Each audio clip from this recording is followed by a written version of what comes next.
Alhamdulillahirabbil alamin. Wassalatu wassalamu ala asrofil anbiya'i wal mursalin wa ala alihi wa ashabihi ajma'in. Yang terhormat Ibu Kepala Sekolah Dasar Negeri 1 Jemawan, Ibu Tri Margati Murni SPD MBG.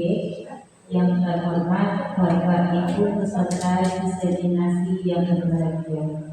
Pertama-tama marilah kita panjatkan puji syukur kehadirat Allah Subhanahu wa Ta'ala yang telah memberikan limpahan rahmat dan hidayahnya kepada kita semua, sehingga pada siang hari ini kita dapat berkumpul untuk bersama-sama menghadiri kegiatan diseminasi budaya positif oleh Ibu Sri Wahyuni. Semoga kita tetap selalu dalam keadaan sehat walafiat.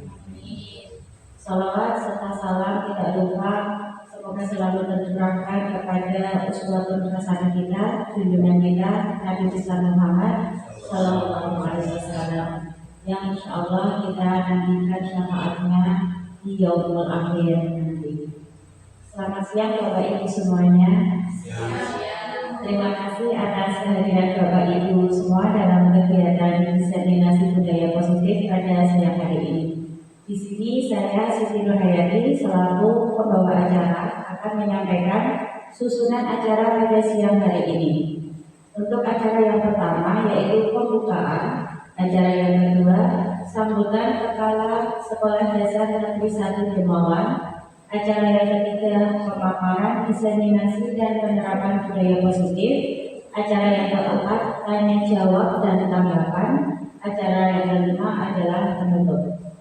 Bapak Ibu yang kami hormati, karena waktu sudah siang, marilah kita langsung masuk di acara yang pertama yaitu pembukaan. Untuk acara pembukaan pada siang hari ini, marilah kita bersama-sama mengawali kegiatan diseminasi budaya positif dengan membaca basmalah. Bismillahirrahmanirrahim. Semoga dengan bacaan basmalah tadi seluruh rangkaian acara pada siang hari ini dapat berjalan dengan lancar dan memberikan manfaat bagi kita semua dan juga bagi peserta didik. Bapak Ibu yang kami hormati, memasuki acara yang kedua yaitu sambutan Kepala Sekolah Dasar Negeri 1 Jemawan. Kepada Ibu Tri Margati Murni SPD MBG, waktu dan tempat kami persilakan. Terima kasih atas waktunya. Bismillahirrahmanirrahim. Assalamualaikum warahmatullahi wabarakatuh. Waalaikumsalam. Alhamdulillah wasyukurillah rahmatullah la haula wala quwwata illa billah. Asyhadu an la ilaha illallah wa asyhadu anna Muhammadar rasulullah. Yang kami hormati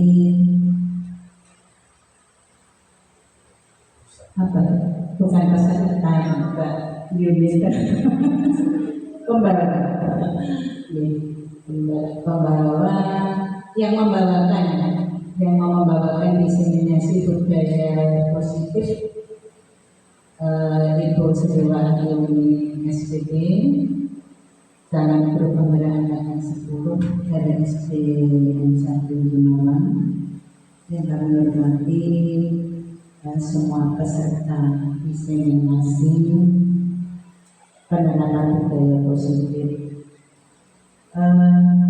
Yang pertama marilah kita selalu menjadikan puji syukur kepada Allah Subhanahu wa Ta'ala yang memberikan barokah hidayah-Nya sehingga pada hari ini kita dapat berkumpul di ruang kelas 6 SD Negeri 1 Jemawan. Bapak Ibu peserta diseminasi yang kami hormati, saya mungkin sambutan tidak panjang lebar karena waktu juga, cuma saya mendukung sepenuhnya kegiatan ini dari awal sampai akhir ini. Tentu saja nanti memang untuk disiplin positif ini nanti kalau diterapkan Bapak Ibu guru di kelas masing-masing Ini manfaatnya besar sekali bagi anak, terutama anak merasa diperhatikan. Anak merasa apa ya? Di samping diperhatikan oleh guru yang ngastong, ya, juga anak merasa difasilitasi dengan berbagai macam cara, sehingga mereka di kelas itu merasa senang, ya, merasa senang dengan diasuh oleh bapak ibu guru tersebut. Mudah-mudahan nanti acara ini dapat berjalan dengan lancar dan dalam suatu apapun, dan nanti kelanjutannya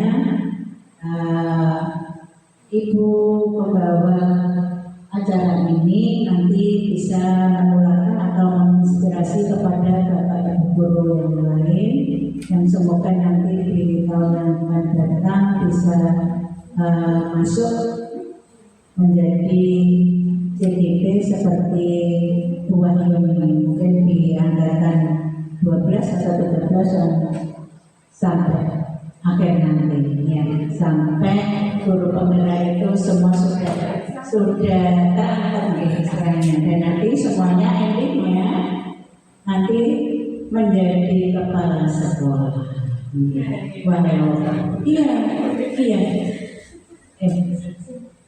Sekarang itu kepala sekolah itu golongannya tidak harus 3C, 3B sudah bisa, 3B.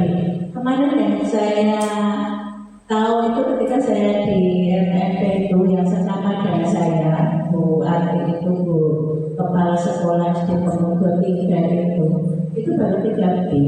Ini CDP, ya, jadi masih muda-muda dan energi masalah laptop, Mas, aku ketinggalan sana. Pokoknya aku kimi kayak pendecak, terus lari kayak kancil.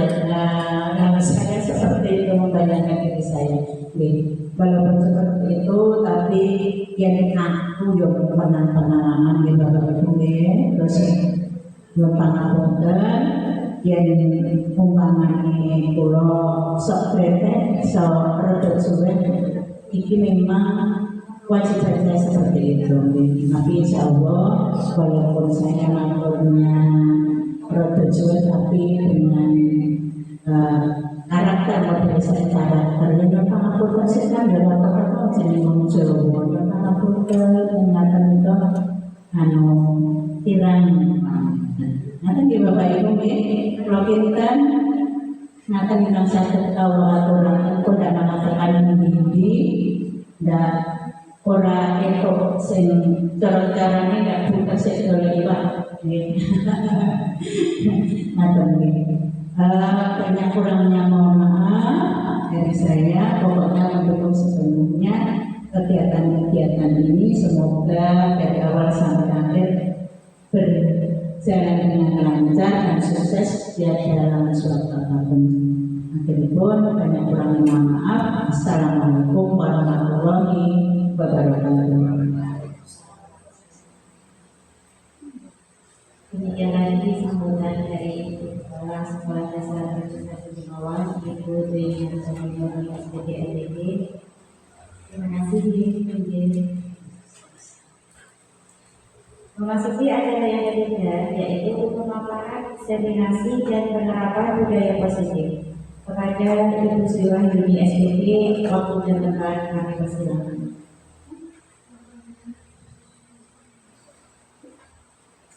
Bismillahirrahmanirrahim.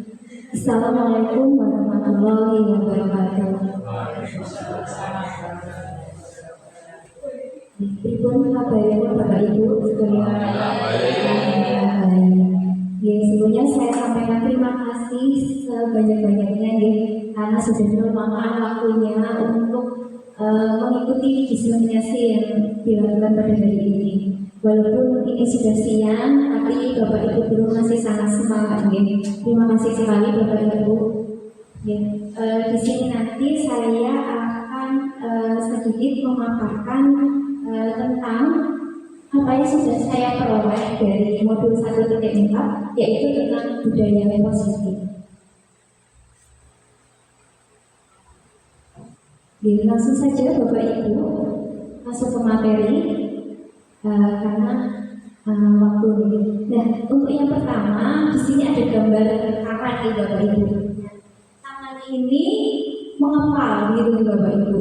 Nah, diibaratkan misalnya Bapak Ibu itu adalah A, kemudian B-nya itu misalnya saya. Kemudian Bapak Ibu membayangkan menyobek sekali kertas kecil, kemudian Bapak Ibu menuliskan benda atau sesuatu yang sangat berharga atau sangat rahasia bagi Bapak Ibu. Kemudian Bapak Ibu meletakkan secari kertas tadi di salah satu tangan, kemudian Bapak Ibu genggam dengan sekuat-kuatnya. Lalu saya akan mencoba sekuat tenaga dengan berbagai cara meminta Bapak Ibu memberikan benda tadi yang sudah Bapak Ibu genggam. Nah, saya akan menggunakan segala cara seperti membujuk, mengancam, kemudian menggaji, merayu, menyuap, apa saja agar Bapak Ibu nanti mau membuka kepala. Nah, kira-kira Bapak Ibu bersedia atau tidak membuka kepala tangan Bapak Ibu tadi? Bersedia. Enggak, Bapak Ibu. Ya, bersedia. Bersedia. Oke. Terima kasih Bapak Eko. Kemudian ada lagi? Tidak bersedia. Mohon Ibu. Kalau menurut saya tidak bersedia karena hal itu merupakan rahasia, jadi tidak boleh satu orang pun tahu rahasia saya ini. Jadi hanya saya yang tahu dan orang lain tidak boleh tahu. Menurut aku seperti itu. Kalau menurut saya tergantung tawarannya apa dulu. Ya. Misalnya tawarannya ternyata menguntungkan bagi saya, misalnya uang 1 koper. Nah, itu menguntungkan bagi saya, jadi saya mau gitu. Kalau dari saya tidak bersedia karena di sini apa yang menjadi hak kita, apa yang menjadi rahasia kita harus kita pertahankan dan hanya kita sendiri yang bisa mengontrol diri kita, bukan orang lain. Begitu Bu Yuni, terima kasih. Terima kasih atas tanggapan dari Bapak Ibu. Berarti ada yang bersedia, ada yang tidak. Ada yang bersedia tergantung apa imbalannya gitu. Terus ada yang tidak mau bersedia karena yang bisa mengontrol hanya diri sendiri gitu. Terima kasih atas tanggapan dari Bapak Ibu. Kemudian menurut Bapak Ibu, siapa sebenarnya yang memegang kontrol? Bapak Ibu mau membuka, Bapak Ibu mau menggenggam. Sebenarnya siapa yang memegang kontrol? Apakah panjenengan yang enggak? Apakah saya misalnya yang B tadi? Sendiri.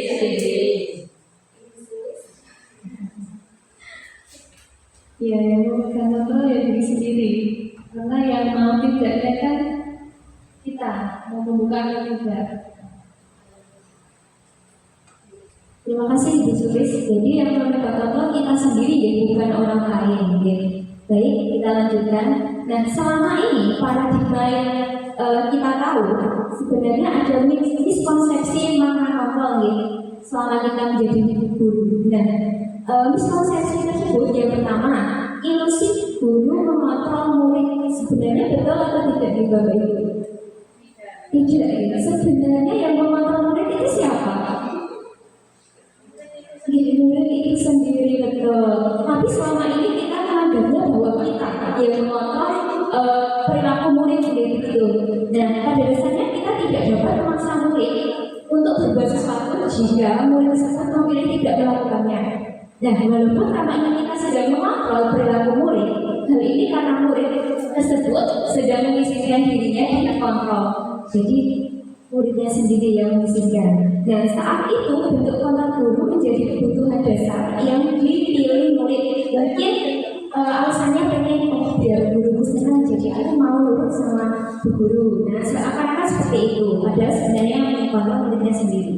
Nah, miskonsepsi yang kedua, ilusi bahwa kritik dan membuat orang merasa bersalah dapat menguatkan karakter.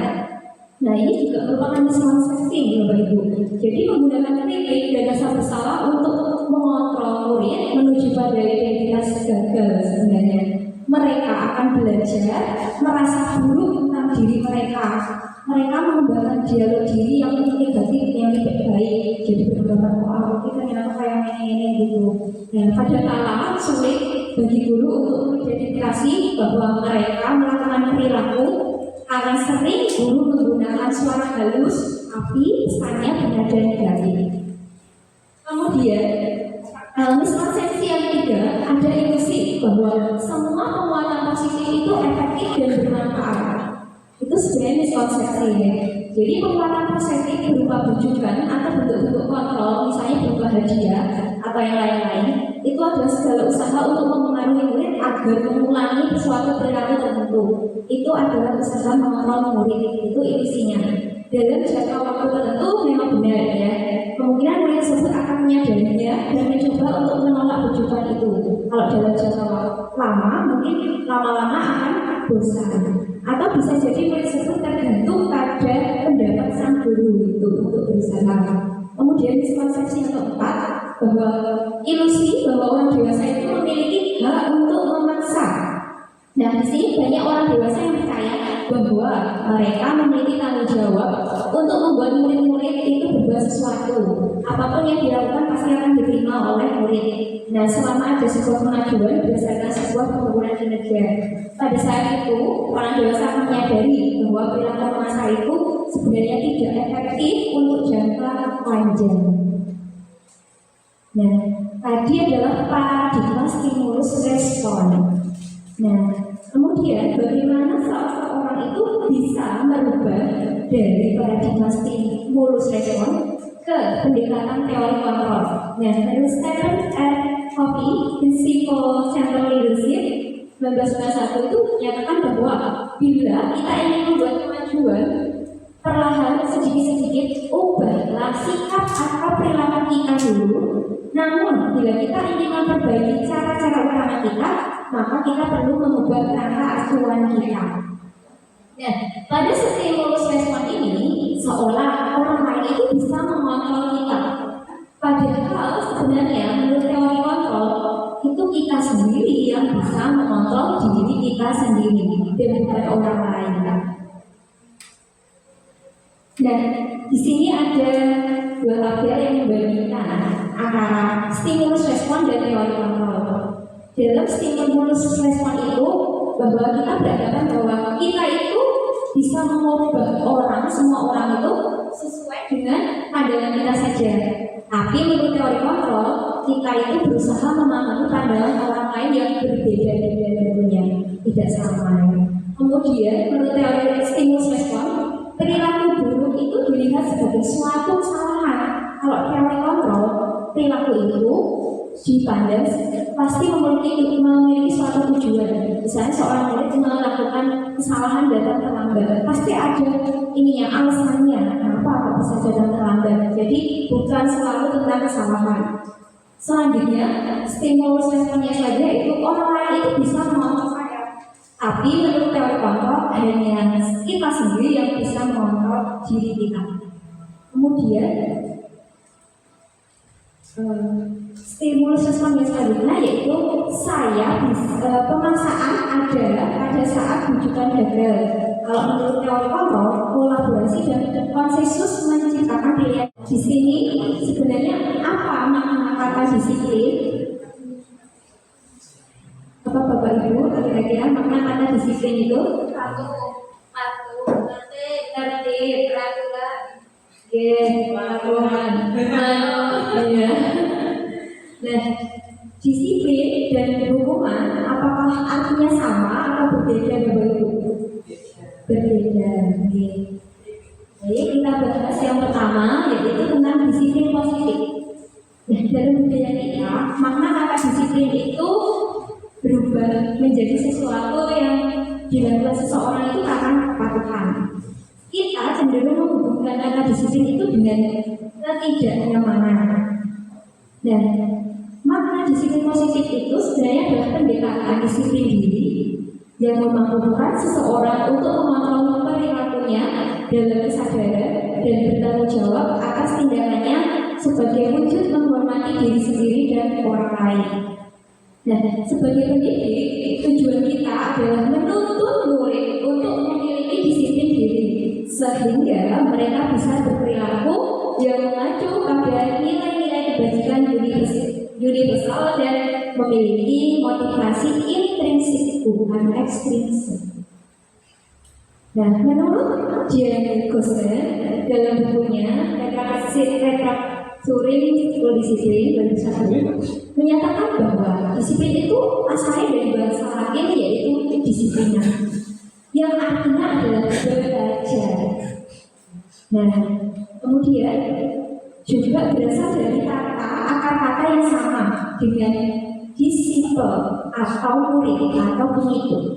Seseorang harus paham betul alasan mengapa mereka mengikuti suatu aliran atau ajaran tertentu, sehingga motivasi yang terbangun adalah motivasi intrinsik, bukan ekstrinsik. Nah, kemudian dalam kurikulum kita yang kita gunakan yaitu kurikulum merdeka, terdapat nilai-nilai kebajikan universal. Yang dimaksud nilai kebajikan adalah sifat-sifat positif manusia yang merupakan tujuan mulia yang ingin dicapai oleh setiap individu. Ini individu yang dimaksud adalah siswa. Kemudian nilai kebajikan yang kita harapkan adalah nilai profil pelajar Pancasila. Ada berapa Bapak Ibu?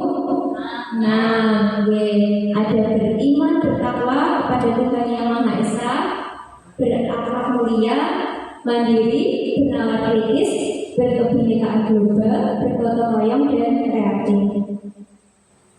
Nah, motivasi sendiri itu terbagi menjadi dua. Yang pertama yaitu ada motivasi intrinsik. Intrinsik berarti asalnya dari dalam dirinya sendiri. Berarti seseorang melakukan sesuatu itu tidak dipengaruhi oleh iming-iming orang lain, tapi karena memang keinginan dia sendiri untuk melakukan sesuatu. Sedangkan motivasi ekstrinsik itu merupakan motivasi atau dorongan yang berasal dari luar, dari luar individu ya. Jadi ini biasanya harus memberikan upah, imbalan seperti itu, itu termasuk motivasi ekstrinsik. Nah, menurut Jeremy Gossen menyatakan ada 3 motivasi perilaku manusia termasuk murid kita ya. Nah, motivasi yang pertama yaitu untuk menghindari ketidaknyamanan atau hukuman. Jadi melakukan sesuatu biar aku nggak dihukum gitu. Motivasi kedua mendapatkan imbalan atau penghargaan. Motivasi ketiga menjadi orang yang mereka inginkan dan menghargai diri sendiri dengan nilai-nilai yang mereka percaya. Nah, menurut Bapak Ibu, manakah yang bisa membangun motivasi internal? Kira-kira yang nomor 1, 2, atau 3 yang internal? Yang termasuk motivasi internal. Yang ketiga, kalau yang nomor 1, 2 berarti maksudnya motivasi eksternal dari luar. Nah, di sini ada cerita bahwa sini ada Bu Guru kelas 2 namanya Bu Anas. Jadi dia menerapkan budaya tertib berdiri di depan kelas. Kalau nanti tertib dapat stiker bintang. Nah, begitu. Pas suatu hari Bu Anas ini tidak masuk, sakit, kemudian digantikan oleh Pak Heru. Nah, tadi sebelum sakit tadi Bu Anas berhasil menerapkan budaya tertib, tapi dengan iming-iming stiker bintang. Kemudian Bu Anas tidak masuk, akhirnya digantikan Pak Heru. Kemudian saat Pak Heru masuk ke kelas, ternyata bubar lagi Bapak Ibu. Dan kenapa ini bisa terjadi dan mengapa? Berdasarkan tiga teori tadi menurut dosen tadi, kira-kira yang dilakukan Bu Anas tadi termasuk motivasi intrinsik atau ekstrinsik? Ekstrinsik. Nah, kira-kira kalau ekstrinsik itu memang kurang efektif gitu Ibu. Sebenarnya yang bagus itu adalah menimbulkan atau menciptakan motivasi yang dari dalam. Nah, kira-kira Bapak Ibu Guru selain memberikan hadiah, kira-kira ada cara lain tidak yang harus dilakukan Bu Anas untuk mewujudkan tertib tadi masuk kelas selain memberi penghargaan? Membuat kesepakatan ya, keyakinan kelas. Ada lagi Bapak Ibu? Sampun, ya. Terima kasih Bu Luki, betul sekali. Jadi kita bisa membuat kesepakatan keyakinan kelas gitu ya. Dan kemudian menurut arti KON menyatakan bahwa penghargaan itu sebenarnya bagus, tapi dalam jangka waktu yang pendek. Tapi ketika seseorang memberikan penghargaan, kemudian pasti ada anak yang akan merasa iri. Nah, kemudian dari rasa iri ini dia akan tidak menyukai teman-temannya yang mendapat penghargaan tersebut. Nah, kemudian juga ada anak yang beranggapan bahwa ketika dia itu tidak punya apa-apa baru nggak akan dapat hadiah. Kemudian dia akan berhenti untuk mencoba lebih baik. Terus kemudian juga dinyatakan bahwa sebenarnya penghargaan itu adalah menghukum. Jadi penghargaan itu menghukum karena mereka yang tidak mendapatkan penghargaan, misalnya ranking, mereka yang mendapatkan ranking kedua akan merasa paling dihukum. Kan ada orang tua yang kamu kok gak bisa dapat ranking 1, nah merasa minder, merasa kalah gitu ya. Jadi penghargaan itu menghukum. Kemudian penghargaan itu juga bisa menghilangkan motivasi intrinsik, begitu. Nah, berikut adalah perbedaan motivasi, hukuman, dan penghargaan. Kalau motivasi itu merupakan segala sesuatu yang menjadi pendorong tingkah laku untuk memenuhi kebutuhan mereka sendiri. Kalau hukuman itu tidak berencana dan biasanya siswa tidak dilibatkan untuk membuat hukuman tersebut. Hukuman bisa berubah fisik maupun psikis. Dari hukuman ini murid biasanya akan merasa tersakiti ya. Terus kemudian kalau penghargaan ini nilainya sama dengan menghukum ternyata ya. Karena menurut Pak Kaji, secara ideal sebenarnya dimaksud penghargaan itu adalah pembelajaran itu sendiri. Kegiatan belajar itu sendiri lah yang disebut penghargaan. Selanjutnya yaitu tindakan selanjutnya untuk menciptakan lingkungan yang positif adalah membuat keyakinan kelas. Nah, menurut Bapak Ibu, mengapa bukan peraturan tapi kok keyakinan?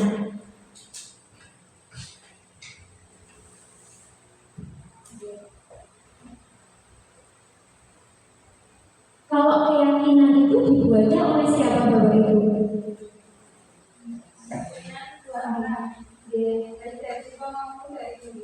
Berarti melalui diskusi, diskusi guru dengan murid. Kalau peraturan siapa yang membuat Bapak Ibu? Guru di sekolah biasanya. Murid tidak juga saja. Jadi kalau tadi bagusan mana Bapak Ibu? Peraturan atau keyakinan? Keyakinan. Terima kasih banyak.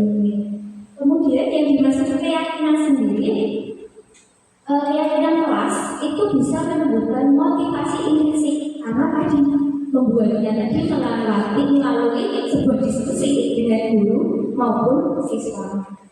Sedangkan kalau peraturan itu hanya menumbuhkan motivasi eksternal karena siswa tadi tidak terlibat. Pengertian keyakinan kelas itu merupakan nilai-nilai berdasar atau prinsip-prinsip universal yang disepakati bersama secara universal. Nah, ketika kita akan menyusun keyakinan kelas, hal pertama yang dilakukan adalah berdiskusi, Bapak Ibu. Biasanya kalau saya memberikan kertas lalu diisi oleh murid, mereka mengusulkan apa? Lalu kertasnya nanti ditempelkan di papan tulis, kemudian nanti diambil hanya beberapa, gitu. Jadi tidak semuanya. Nah, dalam membuat keyakinan kelas itu tidak boleh terlalu banyak ya. Supaya apa? Mudah diingat dan dipahami, gitu. Kemudian kalimatnya harus positif, tidak boleh yang negatif. Misalnya jangan makan di kelas. Itu jangan, itu berarti negatif gitu Ibu digunakan. Ketika istirahat makan di luar kelas, nah itu positif. Kemudian harus ada peninjauan kembali dan suatu itu dapat diterapkan di lingkungan. Kalau misalnya itu tidak bisa diterapkan, jangan dijadikan keyakinan Mas.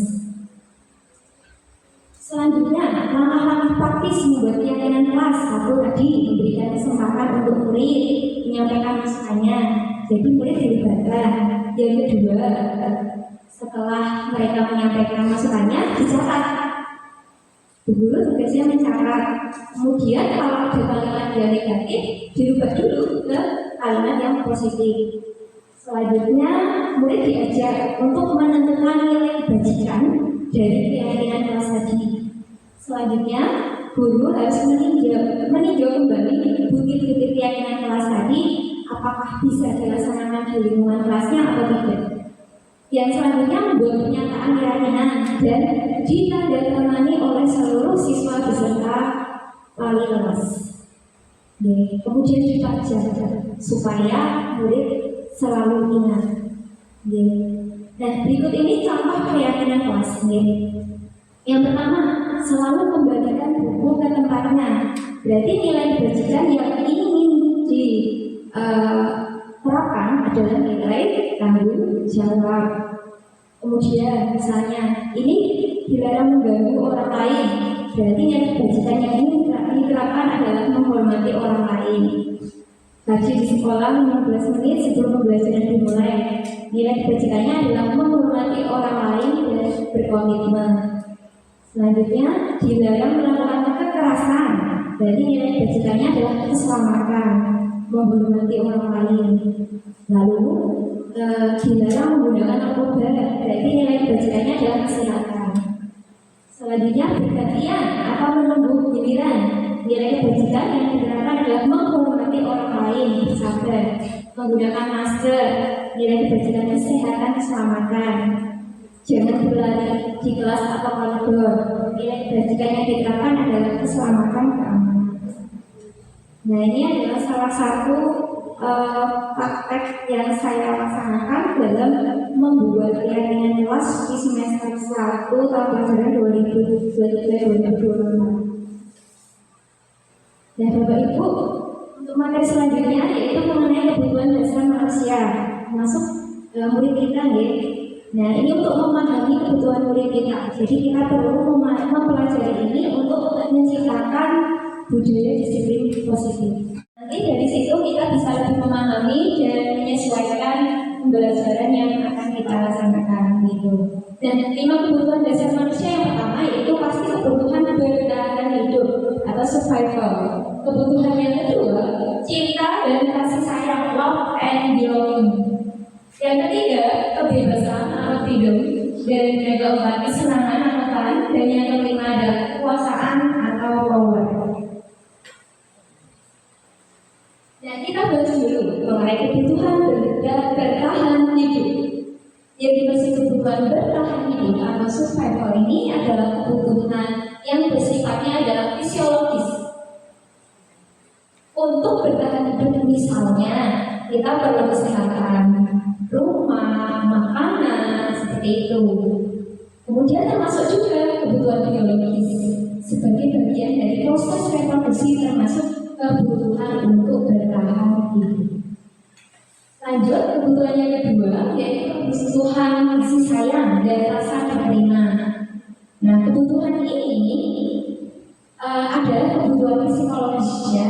Kebutuhan untuk disayangi dan diterima ini meliputi kebutuhan akan hubungan dan koneksi sosial, kebutuhan untuk memberi dan menerima kasih sayang, dan kebutuhan untuk merasa menjadi bagian dari suatu kelompok.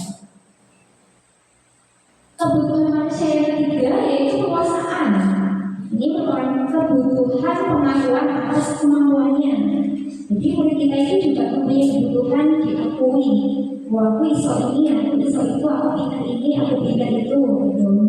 Kebutuhan ini berhubungan dengan kekuatan untuk mencapai sesuatu, menjadi kompeten, menjadi terampil, kemudian diakui prestasinya dan keterampilannya, kemudian juga didengarkan, memiliki rasa harga diri, dan kebutuhan ini bisa meliputi kebutuhan yang dianggap berharga, bisa membuat perbedaan, bisa membuat pencapaian, kompeten, diakui dan diwakili.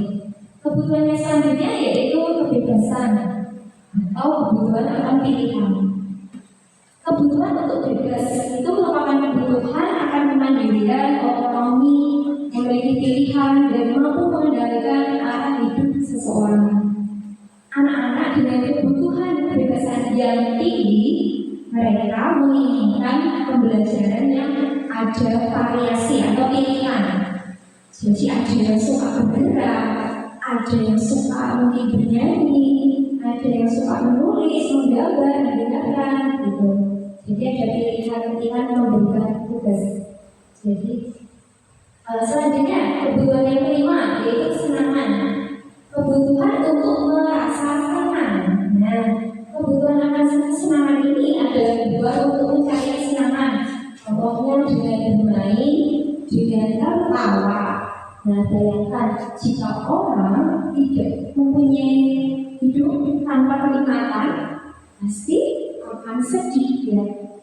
Jadi kebutuhan ini juga perlu dipenuhi. Nah, selanjutnya yaitu tentang 5 posisi kontrol kita sebagai guru. Jadi kita sebagai guru itu mempunyai 5 posisi kontrol. Yang pertama, kita bisa berada pada posisi penghukum. Terus bisa juga berada pada posisi pembuat rasa bersalah atau teman. Kemudian kita juga bisa berada di posisi pemantau, dan yang kelima bisa berada pada posisi manajer. Nah, posisi yang pertama yaitu penghukum. Seorang penghukum ini biasanya menggunakan hukuman berkomisi, ada yang verbal juga. Nah, tapi hasil yang diharapkan, hasilnya biasanya ada murid yang dendam, merasa sakit hati ketika dihukum. Kemudian posisi yang kedua yaitu membuat rasa bersalah. Pada posisi ini guru itu akan suaranya berbeda. Kemudian ada bersahabat itu. Contoh perkataannya, ibu sangat kecewa sekali dengan kamu. Nah, tapi hasil dari posisi membuat rasa bersalah ini adalah membuatmu merasa tidak nyaman, merasa bersalah, bahkan ada yang malah rendah diri. Kemudian posisi yang ketiga yaitu posisi sebagai teman. Nah, pada posisi ini guru tidak menyakiti muridnya, tapi dia akan mengontrol muridnya melalui ajakan persuasi. Misalnya, ayo bantu ibu, kemarin kan kamu juga sudah dibantu. Nah, hasilnya murid nanti akan merasa senang dan akrab dengan gurunya. Namun dia akan menjadi tergantung hanya pada guru tersebut. Misalnya guru kelas 2 sukanya sama Burani. Nanti misalnya dia saya masukin itu saya mau Burani. Itu posisi sebagai teman. Jadi dia murid akan hanya bergantung pada guru itu. Posisi yang keempat yaitu pemantau. Jadi ini guru memposisikan dirinya hanya mengawasi, hanya sebagai pemantau gitu. Lalu ketika ada anak yang bersalah, lalu dia akan, kamu tahu kan kalau kamu misalnya terlambat sekolah nanti apa konsekuensinya, apa hukumannya gitu. Jadi langsung ditanya seperti itu. Nah, biasanya hasilnya murid itu paham konsekuensi, tapi dia akan menjadi tidak nyaman juga. Karena biasanya, oke, karena kamu terlambat tadi, kamu tidak boleh ikut pelajaran, kamu di luar berdiri selama 15 menit. Nah, ini gak membuat murid tidak nyaman, bahkan dia akan tertinggal dengan teman lainnya. Posisi yang kelima yaitu manajer. Posisi ini memposisikan guru itu berbuat sesuatu bersama muridnya, jadi bersama-sama. Jadi dalam posisi ini nanti ada diskusi dengan murid, menanyakan alasan kenapa tadi kamu berbuat seperti ini. Nah, kamu semua orang itu pasti punya kesalahan ya, termasuk guru. Jadi mereka validasikan itu, terus menanyakan keyakinan kelasnya begitu.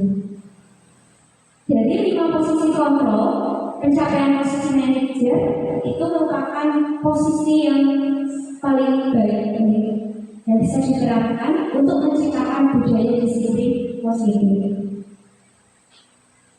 Nah, berikut adalah tabel. Jadi ketika guru berada pada posisi kontrol, penghukum, pembuat rasa bersalah, teman, pemantau, ternyata motivasi yang muncul adalah motivasi eksternal. Sedangkan ketika guru memposisikan sebagai manajer, yang muncul adalah motivasi intrinsik. Kemudian jika posisinya penghukum, biasanya guru akan berbuat seperti ini, menghardik, menunjuk-nunjuk, menyakiti, bahkan ada yang menyindir. Kalau posisi pembuat rasa bersalah, biasanya guru akan berceramah, menunjukkan kekecewaan terhadap kesalahan yang dilaksanakan murid. Posisi teman, biasanya guru akan membuat alasan untuk murid-muridnya. Posisi pemantau, biasanya guru menghitung dan mengukur apa kesalahannya, terus kemudian konsekuensinya nanti apa. Posisi manajer, ini nanti guru mengajukan pertanyaan-pertanyaan. Nah, kalau dari posisi penghukum, perkataan yang akan diucapkan guru, kalau kamu tidak melakukannya, saya akan menghukum kamu. Misalnya, kalau pembuat orang merasa bersalah, kamu sudah mengecewakan ibu bapak. Kalau dia posisinya sebagai teman, lakukan ya untuk ibu ya, begitu. Kalau posisinya pemantau, nah, kita sudah punya peraturan. Apa peraturan yang kita buat kemarin? Apa konsekuensinya kalau melanggar ini? Kalau posisinya sebagai manajer, jadi dia akan membuat mengajukan pertanyaan, apa yang diyakini? Apa kamu meyakini hal tersebut? Terus bagaimana cara kamu memperbaiki kesalahanmu tadi? Gitu. Kemudian hasilnya, posisi penghukum itu akan menghasilkan murid yang memberontak, mendendam, bahkan bisa menyalahkan orang lain. Kemudian untuk posisi membuat orang merasa bersalah ini, hasilnya murid nanti akan menyembunyikan, menyangkal, bahkan ada yang merasa berbohong, begitu. Kemudian untuk hasil, jika guru memposisikan sebagai teman adalah ketergantungan. Jika posisi pemantau, hasilnya menyesuaikan, boleh diawasi, seger, rajin, disiplin. Tapi nanti kalau diawasi, ya udah, ambil gitu. Kemudian posisi manajer, nanti hasilnya adalah menguatkan watak atau karakter. Nah, selanjutnya, menurut Bapak Ibu, nanti minta tolong ya salah satu menyampaikan ini termasuk posisi guru penghukum, pembuat rasa bersalah, pemantau, teman, atau manajer. Yang paling pertama, gimana kamu belajar? Kamu gak kasihan sama ibu ya? Ibu kan udah capek mengajarkan kamu, tidak kasihan sama ibu. Nah, kira-kira ini posisi guru seperti apa ya Bapak Ibu? Membuat rasa bersalah.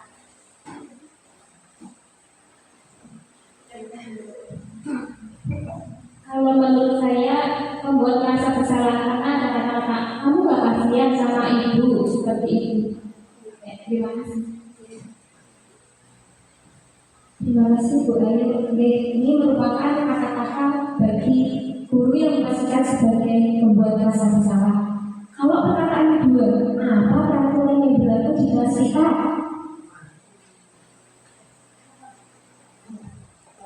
Pemantau.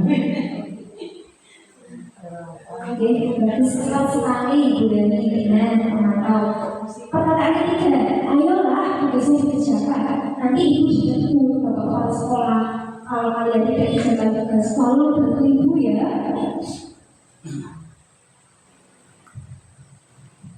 Masih bukan Bu? Oh belum ya. Teman-teman, karena ada perkataan ayolah, hasilkan ya, teman ya. Oke. Terima kasih Bu Suri sekali. Jadi ini adalah posisi teman. Kemudian yang keempat, jika kamu meyakininya, apakah kamu bersedia memperbaikinya? Kira-kira posisi apa ini? Untuk yang keempat itu manajer mungkin ya Bu. Kita sekali Bu, kita dalam posisi manajer dan itu. Selanjutnya kita akan membahas tentang restitusi. Nah, ketika kita sudah memposisikan sebagai manajer, nanti kita perlu mengambil strategi segitiga restitusi untuk menerapkan posisi kita tadi lebih baik lagi. Nah, restitusi sendiri adalah sebuah gerakan untuk menciptakan disiplin positif. Restitusi ini merupakan sebuah kolaborasi yang mengajarkan murid untuk bisa mencari solusi terhadap permasalahan mereka sendiri dan bagaimana mereka harus memperlakukan orang lain. Ini menurut Charles Gerson 1996. Nah, dalam segitiga restitusi terdapat 3 langkah. Langkah yang pertama adalah menstabilkan identitas. Dalam langkah ini mengubah identitas anak dari orang yang gagal karena melakukan kesalahan menjadi orang yang sukses. Pernyataan yang bisa kita ajukan kepada mereka, setiap orang pasti pernah maaf Bapak Ibu, sebenarnya saya keliru. Untuk yang pertama itu, langkah pertama itu adalah validasi kebutuhan di Bapak Ibu. Jadi pertama kita validasi dulu. Kalau kita memahami kebutuhan dasar apa yang dasarnya sebuah, jadi kita mencari alasan. Misal anak tadi kucing di kelas yang bercanda itu ketika diterangkan, kita cari tahu dulu alasannya, kita validasi kebutuhannya. Kebutuhannya ada 5. Ada kebutuhan bertahan hidup, senang, dan lain-lain. Nah, dalam proses validasi kebutuhan kita bisa mengajukan berbagai pernyataan seperti ini. Aku kaji ngobrol saja, pasti punya alasan. Kenapa tadi kok ngobrol saja harus disuruh menjelaskan, misalnya seperti itu. Nah, kira-kira ada nggak caramu supaya kamu itu nggak ngobrol di kelas, tapi kamu bisa ngobrol ketika istirahat atau gimana? Nanti ditanya-tanya begitu. Kemudian kedua, menstabilkan identitas. Nah, di sini kita akan mengubah. Tadi ada kesalahan, tapi kita tidak boleh langsung hidup. Ya kamu salah tidak ya. Tapi kita mengubah identitas anak dari orang gagal karena melakukan kesalahan menjadi orang yang sukses. Pernyataan yang bisa kita sampaikan adalah setiap orang pasti pernah bersalah. Seperti saya ada anak yang kecil di kelasnya. Nah, setiap orang itu tidak ada yang sempurna, pasti punya kesalahan. Bahkan guru dulu juga pernah melakukan kesalahan seperti itu. Jadi kamu bukan satu-satunya gitu. Jadi kita malah membenarkan, seakan-akan membenarkan kesalahan tadi Bapak Ibu. Itu namanya menstabilkan identitas. Nah, lalu terakhir, lalu kita menanyakan keyakinan kelas yang sudah dibuat. Nah, kamu itu kan punya keyakinan kelas, masih ingat tidak keyakinan kelas kamu apa? Misalnya dia bilang, iya Bu, misalnya tidak mendengarkan dulu ketika dijelaskan, misalnya kayak itu.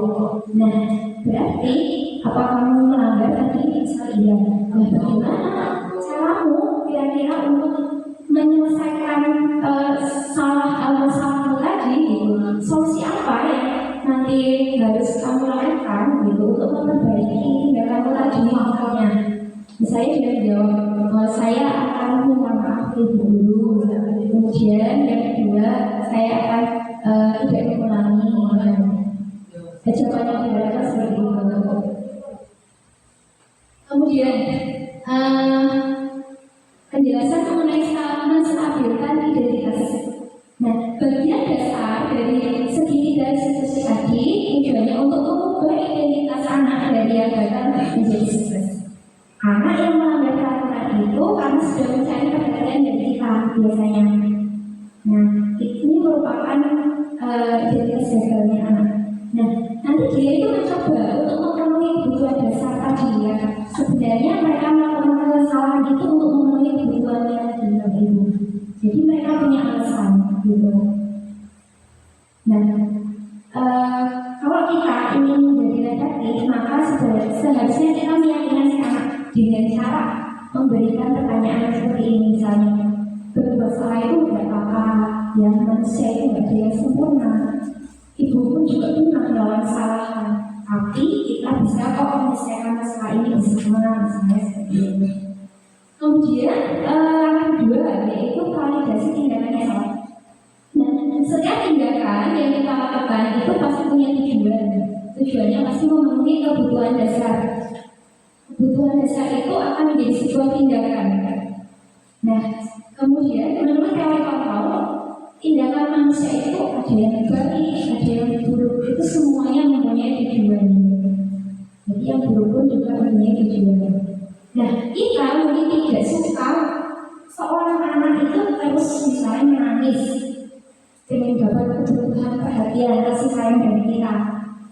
Nah, kemudian maka dari itu kita sebaiknya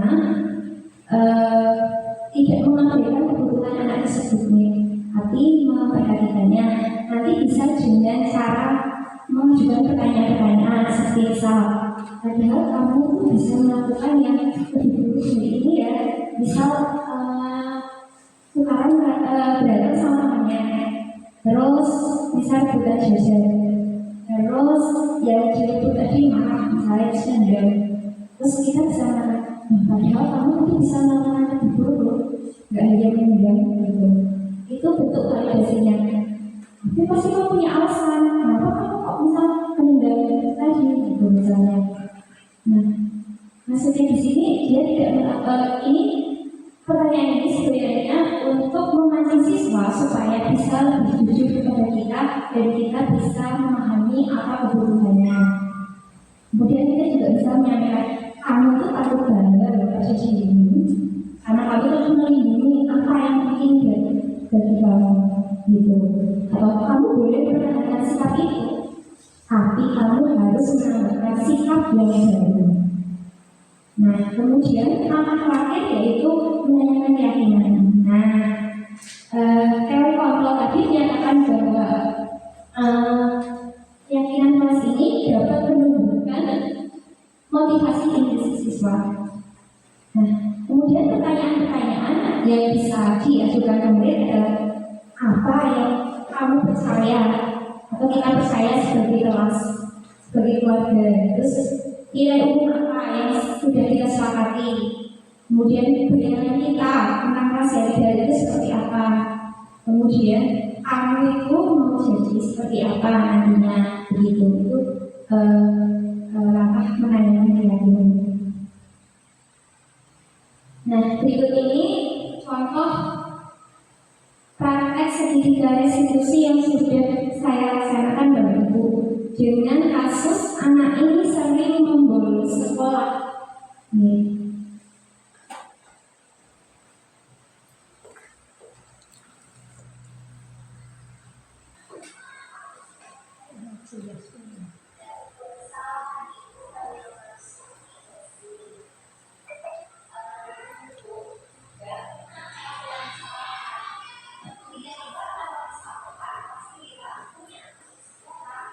Jadi ini adalah contoh penerapan segitiga resolusi untuk menyelesaikan masalah pada murid saya. Kemudian kasus yang saya ambil adalah siswa ini sering membolos di kelasnya.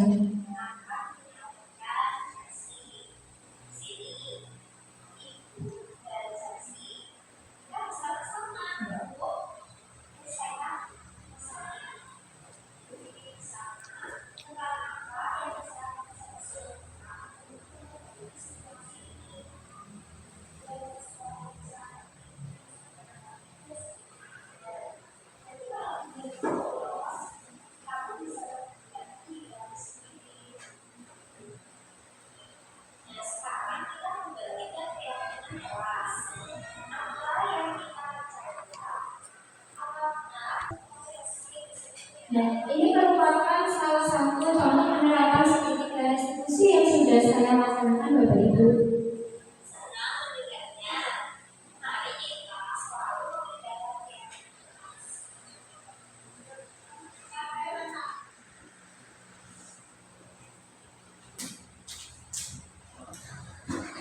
Barangkali ada monggo saya kembalikan silakan. Saya positif yang telah disampaikan oleh Ibu Sylvani SPG, semoga bisa memberikan menambah wawasan kepada kita tentang bagaimana nantinya kita menghadapi murid-murid kita sehingga bisa mengajaknya, yaitu tanya jawab. Bagi Bapak Ibu yang ingin bertanya atau memberikan tanggapan, dipersilakan.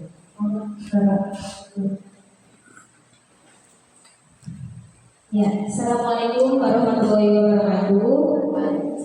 Terima kasih kepada Ibu yang telah memberikan waktunya kepada saya. Di sini saya ingin menanyakan, tadi dijelaskan tentang kelas Ibu ini. Sebagai seorang guru, itu kan kita sudah membuat kesepakatan kelas di dalam kelasnya masing-masing. Nah, yang ingin saya tanyakan, bagaimana cara mengefektifkan keyakinan kelas itu sendiri di dalam kelas? Jadi bukan keyakinan kelas yang kita buat itu bukan hanya tempelan yang ada di diri saja, tetapi bagaimana cara kita mengefektifkan keyakinan kelas itu sendiri. Terima kasih. Mungkin bisa menjawab. Terima kasih atas pertanyaan yang sangat luar biasa Ibu Ayu. Nah, tadi saya ulangi lagi untuk pertanyaannya adalah bagaimana ya cara supaya keyakinan atau sekolah kelas tadi bisa efektif begitu ya. Nah, saya akan mencoba menjawab. Nah, keyakinan kelas itu supaya bisa berjalan efektif sebenarnya yang kita perlukan adalah kita juga bisa berkolaborasi dengan orang tua. Misalnya kita menyampaikan Bu, di sini ada keyakinan kelas seperti ini, mohon di rumah juga diterapkan, misalnya seperti itu. Kemudian kita juga bisa meluangkan waktu sebentar berdiskusi dengan murid, kita melakukan evaluasi. Nah, keyakinan mana yang sudah bagus kita tingkatkan, kita pertahankan. Kemudian keyakinan plus mana yang masih belum bisa efektif harus kita tingkatkan. Kita perlu cari strategi lain untuk lebih memaksimalkan lagi. Begitu Ibu Ayu dari saya, mungkin ada Bapak Ibu lain yang ingin menambahkan jawaban dari saya. Dari Sampo, masih ada yang mau bertanya?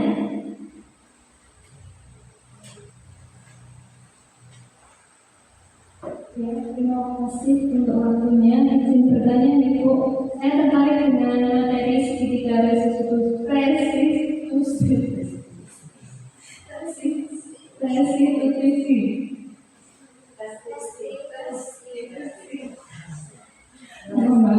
Segitiga restitusi. Oke. Nah, di situ kan ada tahap-tahapannya. Apakah pelaksanaannya itu harus berurutan Bu? Atau boleh tidak urut gitu? Terima kasih. Terima kasih Bu Sulis atas pertanyaan yang sangat bagus sekali. Nah, tadi bahwa tahapan-tahapan segitiga restitusi itu yaitu validasi kebutuhan yang pertama, yang kedua menanyakan keyakinan, menstabilkan identitas, kemudian yang ketiga menanyakan keyakinan. Nah, ketiga ini memang harus berurutan gitu Bapak, karena kalau tidak berurutan nanti bisa tidak berhasil, hasilnya nanti kurang maksimal gitu. Jadi kita tidak mungkin tiba-tiba anak misalnya dia bolos terus kamu punya keyakinan kelas apa? Bingung gitu. Jadi dari awal kita tanyakan, kamu kemarin kenapa bolos Bu? Misalnya terus kenapa misalnya begini Bu? Lalu ya nggak apa-apa, kalau namanya manusia punya kesalahan, tapi kita bisa untuk merubahnya. Nah, di sini itu tidak menyangka kamu. Kita cari ya solusi bersama kira-kira apa gitu. Terus kamu masih ingat tidak keyakinan kelas yang kita buat? Iya masih. Dan mana yang kamu ambil gitu. Itu harus berurutan. Nanti biar anak juga tidak bingung. Kalau urutan nanti bingung. Begitu Ibu. Terima kasih.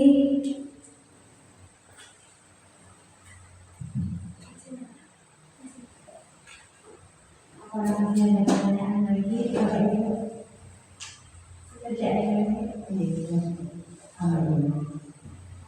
Bapak Ibu yang kami hormati, dan demikian adalah acara telah kita lalui bersama-sama dengan dari Kementerian. memasuki acara yang kelima, acara yang terakhir, yaitu penutup.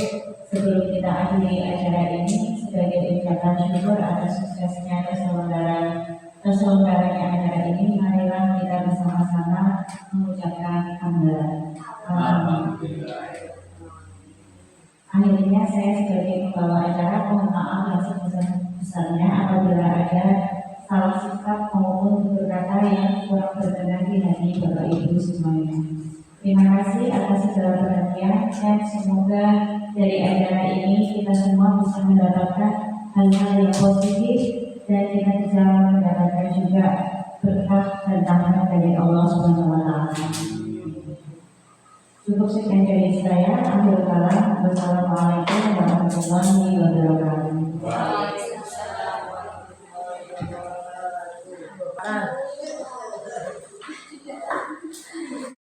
Assalamualaikum warahmatullahi wabarakatuh.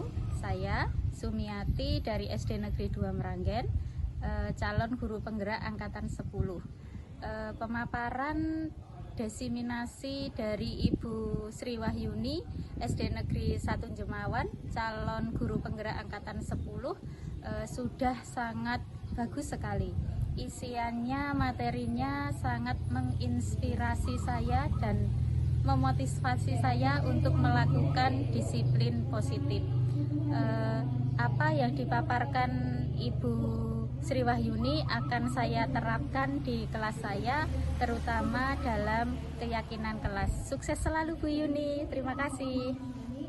Warahmatullahi wabarakatuh. Saya Nur Kusmanstuti dari SD Negeri 2 Bonyoan, Kecamatan Jatinong. Saya telah mengikuti desiminasi yang dilakukan oleh Ibu Sri Wahyuni dari SDN 1 Jemawan sebagai peserta calon guru penggerak angkatan 10.